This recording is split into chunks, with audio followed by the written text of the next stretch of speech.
Chiara Mastroianni est la maîtresse de cérémonie de cette 76e édition du Festival international du film de Cannes. Elle aura la joie de voir sa fille Anna Biolay monter les marches pour la première fois. Le cinéma, chez elle, est une affaire de famille. Cette 76e édition du Festival international du film de Cannes est très spéciale pour Chiara Mastroianni, à bien des niveaux. Elle a été choisie pour jouer le rôle de maîtresse de cérémonie, déjà. Sa maman, Catherine Deneuve, est sur l'affiche de l'événement. Quant à sa fille Anna Biolay, fruit de ses amours avec Benjamin Biolay, elle fait ses débuts sur grand écran et montrera, cette année, les marches du Palais des Festivals pour le film Rosalie de Stéphanie Di Giusto. Son père fait également partie du cast. J'ai un trac indéfinissable, même si ma joie, presque enfantine, l'emporte, assure l'actrice. La cérémonie doit, d'une certaine manière, être solennelle, mais j'espère trouver une forme de simplicité, de naturel, car Cannes est avant tout une fête, une célébration du cinéma, de ceux qui l'aiment et de ceux qui le font, a commenté Chiara Mastroianni au moment de l'annonce de son rôle de maîtresse de cérémonie.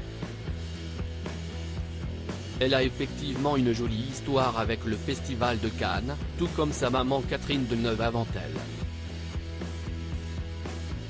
La comédienne de 50 ans a monté les marches en 1993 pour son premier film, Ma saison préférée, et conserve de cet instant un souvenir irréel. Elle a également reçu le prix d'interprétation dans la catégorie Un certain regard en 2019 pour Chambre 212 de Christophe Honoré. Quelle émotion, donc, de voir sa fille Anna Biolay, 20 ans, suivre ses traces.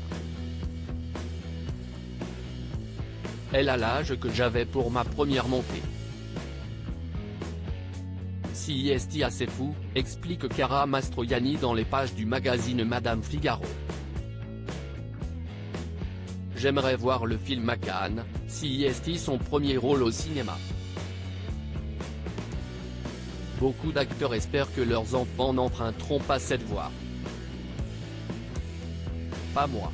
Ça a dû sauter une génération, car, quand j'étais jeune, ma mère ne m'avait pas vraiment encouragé. Et puis, il serait malvenu de ma part d'essayer de dissuader Anna. Moi, je n'aille pas écouter ma mère. Si elle la soutient coûte que coûte, elle ne semble pas, pour autant, prête à lui donner la réplique.